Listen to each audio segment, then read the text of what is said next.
அதாவது சில துறையில் இந்த அரசு துறையில் சரி லஞ்சம் வாங்குகிற பிச்சைக்கார பசங்க இருக்காங்க. அவங்க ஒவ்வொரு வேலை செய்கிறதுக்கே காசு கேட்குறானுங்க.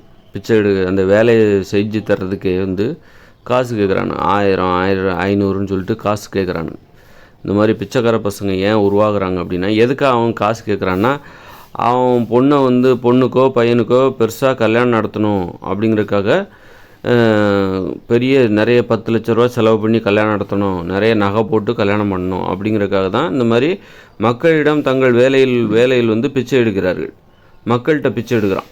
லஞ்சங்கிற பேரில், ஊழலுங்கிற பேரில் ஏன் அவன் பணத்தை சேர்க்குறான் அப்படின்னா, இந்த மாதிரி பிச்சை எடுத்து ஏன் பணத்தை சேர்க்குறாங்கன்னா, இந்த மாதிரி கல்யாணத்தெல்லாம் ஆடம்பரமாக நடத்தணும், அது மாதிரி பையனுக்கோ பொண்ணுக்கோ கல்யாணத்தை ஆடம்பரம் நடத்தணும், அதுவும் பொண்ணுக்குன்னாக்கா அவளுக்கு நகை சேர்க்கணும் அப்படிங்கிறதுக்காக இந்த மாதிரி அவன் மக்கள்கிட்ட பிச்சை எடுக்கிறான். தன்னுடைய வேலை மூலமாக மக்களிடம் பிச்சை எடுக்கிறான். அவன் வேலை செய்கிறதுக்கு 500 1000 சொல்லிட்டு அப்பப்போ மக்களிடம் பார்க்குற அவர்கிட்டலாம் கறக்கிறது அவனுடைய வேலையாக இருக்குது.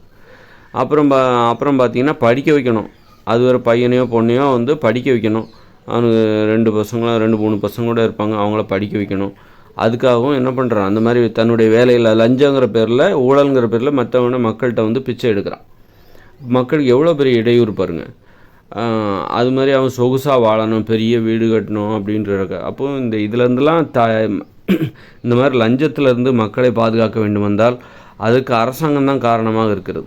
இந்த மாதிரி அவன் ஏன் பிச்சை எடுக்கிறான் அப்படின்னா, அரசாங்கம் ஒரு கட்டுப்பாடு விதிக்கணும். ஒரு கல்யாணத்தை இவ்வளோ ஆடம்பரமாலாம் பண்ணக்கூடாது. 10 லட்ச ரூபா செலவழிச்செல்லாம் ஒரு கல்யாணம் பண்ணக்கூடாது. 5 லட்ச ரூபா செலவழிச்செல்லாம் ஒரு கல்யாணம் பண்ணக்கூடாது. ஒரு கல்யாணத்தை நடத்துவதற்கு அதிகபட்ச செலவே 10,000க்கு மேலே நீ செலவு பண்ணக்கூடாது அப்படின்னு சொல்லிட்டு செலவு பண்ணால் ஒன்று உள்ளே பிடிச்சி போட்டுரும். ஆனால் திருமணத்தை எளிமையாக நடத்துங்க. அதன் மூலமாகத்தான் லஞ்சம் குறையும். ஏன்னா திருமணத்தை ஆடம்பரமாக நடத்தணும் அப்படிங்கிற ஒரு கருத்து இங்கே வலுப்பெற்று வர்றதுனால தான் அதுக்கு தேவையான பணத்தை சம்பாதிக்கிறதுக்காக என்ன பண்ணுறாங்க, மக்கள் குறுக்கு வழிகளில் போகிறாங்க.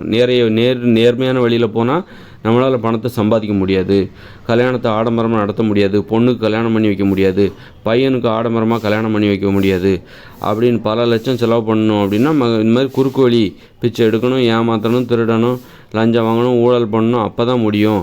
அது மாதிரி பசங்களை படிக்க வைக்கணும்னா அதுக்கு தனியார் பள்ளிகள், தனியார் கல்லூரிகள் அங்கெல்லாம் நிறைய பணம் கட்டணும். லட்சக்கணக்கில் பணம் கட்டி தான் படிக்க வைக்க முடியும்.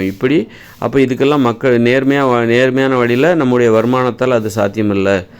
அப்போ மக்களை ஏமாற்றணும், லஞ்சம் வாங்கணும், ஊழல் பண்ணணும், அப்போ தான் படிக்க வைக்க முடியும், பிள்ளைகள் கல்யாணம்லாம் பண்ணி வைக்க முடியும். அப்போ இந்த அரசாங்கம் தான் இதற்கெல்லாம் காரணமாக இருக்கிறது.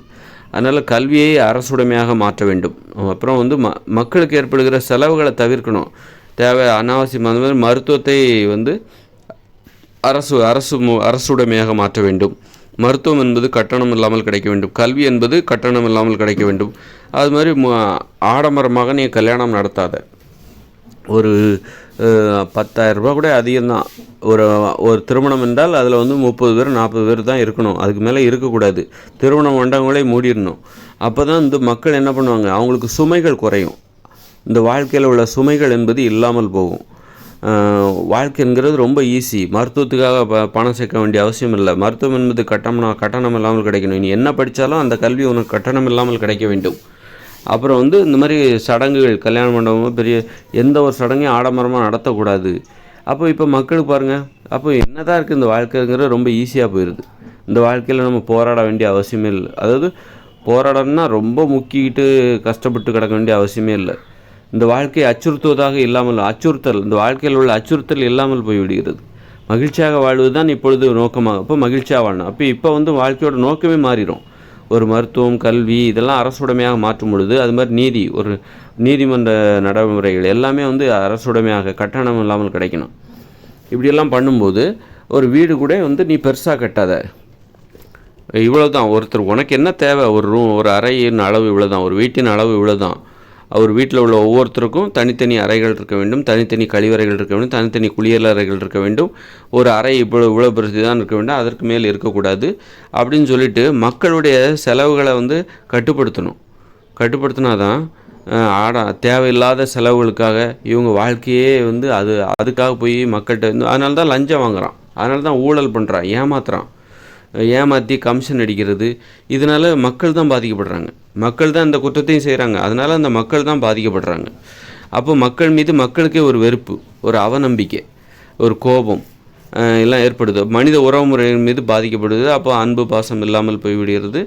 அதனால் இந்த எல்லாவற்றுக்கும் இந்த அரசாங்கம் தான் பொறுப்பற்ற கையாளாக இந்த அரசாங்கம் தான் காரணமாக இருக்கிறது. அதனால் இந்த அரசாங்கம் இந்த மக்களுக்கு கல்வி, மருத்துவம், நீதி, அப்போ இருப்பிடத்தை இப்படி இதெல்லாம் கட்டணம் இல்லாமல் கொடுக்க வேண்டும். அப்புறம் கட்டுப்படுத்தணும். மக்கள் என்ன செய்யணும், என்ன செய்யக்கூடாது அப்படின்னு கட்டுப்படுத்தணும். கட்டுப்படுத்தினா தான் இந்த மாதிரி சடங்குகளை ஆடம்பரம் பிறந்தநாளெல்லாம் இவன் லட்சக்கணக்கில் செலவு பண்ணி பிறந்தநாள் கொண்டாடுறான். உடனே அவங்களுக்கு ஒரு இப்போ 500 மொய் வச்சா தான் கௌரவமாக இருக்குது.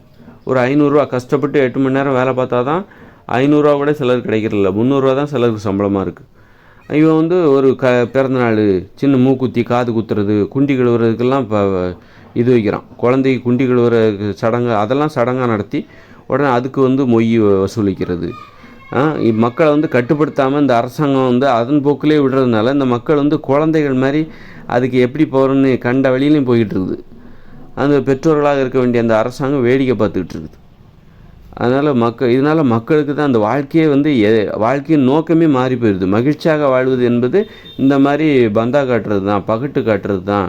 சடங்குகளை செய்து பகட்டு காட்டி மொய் பணம் வசூலித்து அது ஒரு வியாபாரமாக போயிடுது.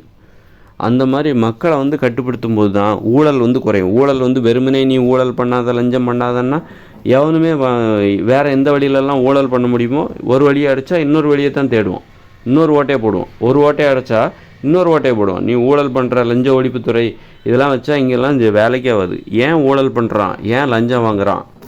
அவனுக்கும் பயந்து தானே அந்த வேலை பார்க்குறான். ஏன் அவன் சந்தோஷமாக வேலை பார்க்குறான்?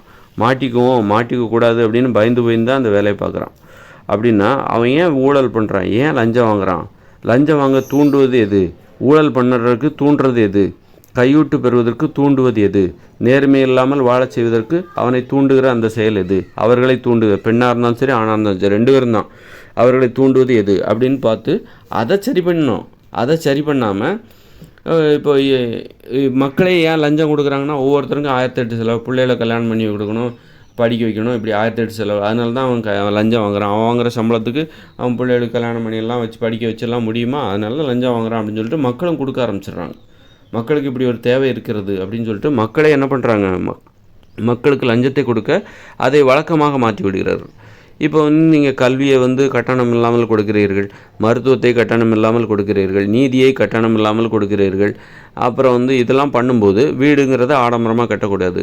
அப்படிங்கும்போது ஒருத்தர் லஞ்சம் இப்படியெல்லாம் ஒரு நடைமுறை இருக்குதுன்னு வச்சுக்கோங்களேன். நம்ம நாட்டில் இவ்வளோ மக்களுக்கு கல்வி, மருத்துவம், நீதி இதெல்லாம் கட்டணம் இல்லாமல் கொடுக்கிறது, சடங்குகளை ஆடம்பரமாக நடத்தக்கூடாது, இப்படி ஒரு கட்டுப்பாடு இங்கே இருக்குதுன்னா யாராவது ஒருத்தர் லஞ்சம் வாங்கினா அப்போ மக்களுக்கு கோவம் வரும். என்னத்துக்கு லஞ்சம் வாங்குற? உனக்கு கொடுக்குற சம்பளம் உனக்கு போதாதா? உனக்கு தான் இங்கே எல்லாமே உனக்கு கட்டணம் இல்லாமல் கிடைக்குது, படிப்பு கட்டணம் இல்லாமல் கிடைக்குது, மருத்துவம், நீதி எல்லாமே கட்டணம் இல்லாமல் கிடைக்குது. இங்கே ஆடம்பரமாக அப்போ நீ எதுக்கு லஞ்சம் வாங்குற, நீ எதுக்கு ஊழல் பண்ணுற அப்படிங்கிற அந்த கேள்வி மக்களுக்கு ஏற்படும், அந்த கோபம் மக்களுக்கு ஏற்படும். இன்றைக்கி ஏன் மக்களுக்கு அந்த கோபம் இல்லை அப்படின்னா மக்களுக்கே புரிஞ்சுக்கிறாங்க.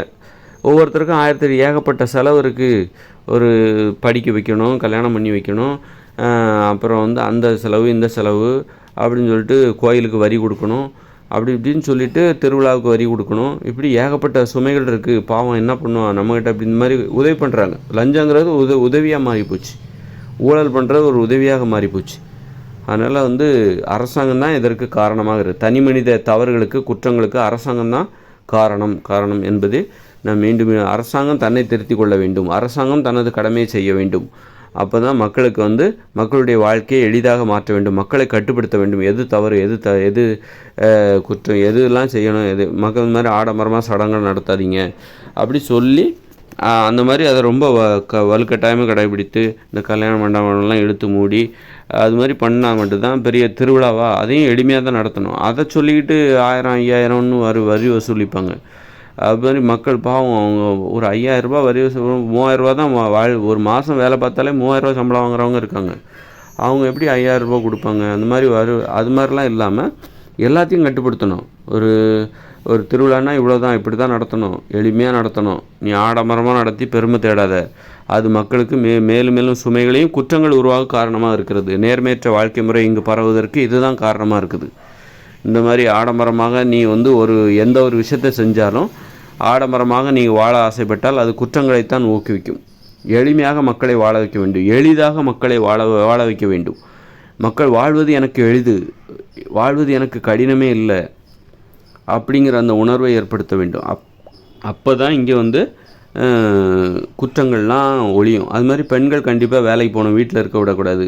ஏன்னா அதுவும் இவன் கையூட்டு வாங்குவதற்கு, ஊழல் வாங்குவதற்கு காரணமாக இருக்கிறது. இப்போ ஏன் ஒன்றுனா, இப்போது ஒரு ஒரு ஆணும் பெண்ணும் புருஷன் முன்னாடி 2 பேர் வேலைக்கு போனாங்கன்னா ஒரு 2 வருமானம் வருது. அப்போது அவங்க தேவைகளை எளிதாக பூர்த்தி கொள்ளலாம். இப்போது பொண்டாட்டி வேலைக்கு போகாமல் வீட்டிலே இருக்கும்போது ஆண் மட்டும் வேலைக்கு போகிறான் அப்படின்னா அந்த குடும்பத்தின் ஒட்டுமொத்த பொருளாதாரமும் அந்த ஆணின் முதுகில் சுமத்தப்படுகிறது.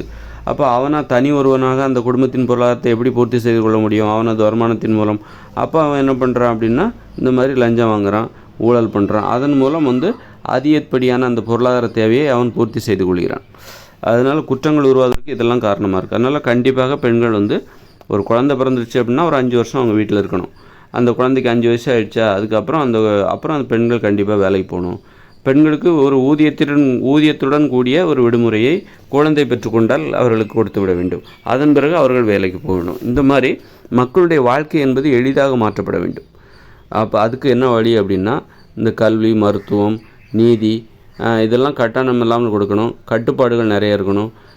இந்த மாதிரி ஆடம்பரமாக திருமணம் நடத்தக்கூடாது அப்படின்னு கட்டுப்பாடுகள் இருந்தால் மட்டும்தான் ஊழலை ஒழிக்க முடியும், லஞ்சத்தை ஒழிக்க முடியும். இல்லாமல்னா ஒன்றும் ஒழிக்க முடியாது.